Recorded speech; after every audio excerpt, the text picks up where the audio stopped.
So I think with having a space in the building, both at lower school and at high school, and that high school accessibility being for middle school and for high school, we've made a promise to kind of focus on this idea of making and what making can do for student growth and development, student ingenuity, accessing creativity, kind of harnessing creativity.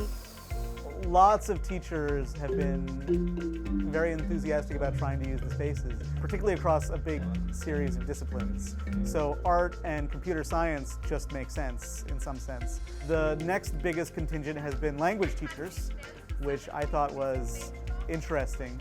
So it's not just the sort of typical uses that you'd expect to see. Alrighty. 12 by 16 is the biggest we can do it in this guy.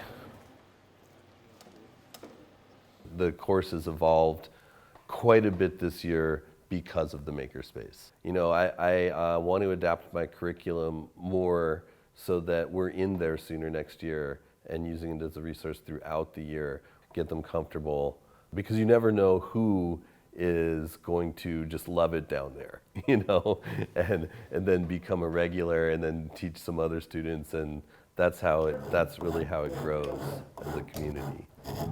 Are you free during fifth period on Monday?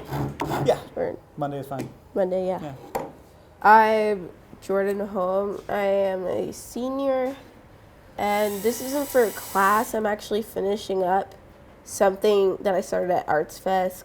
And so basically it was a build your own ukulele workshop. And this is during one of my free periods, actually.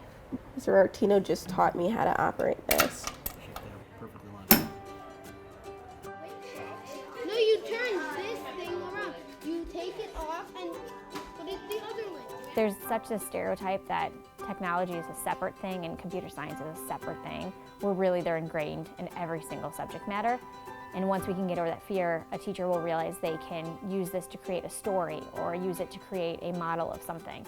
And so ultimately, that's one of the goals of the Makerspace team, is getting the teachers to understand that this is all can be integrated. So I feel like it's super important, and I feel like that's the work we're trying to do and showcase through some of our examples.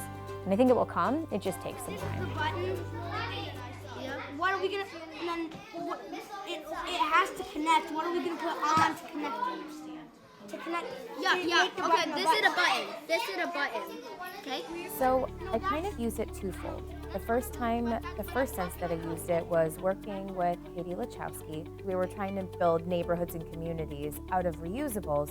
Katie, when I mentioned this to her, said, well, why don't we have the kids use some of the laser cutting software, have them get used to that, play around with it, tinker with it, and we'll help them by creating templates, and then they can construct their homes on this. This is a better opportunity for them to kind of get their hands on this software, tinker a little bit with it, get comfortable and familiar with it, and starting in third grade. Good, because that is the positive side.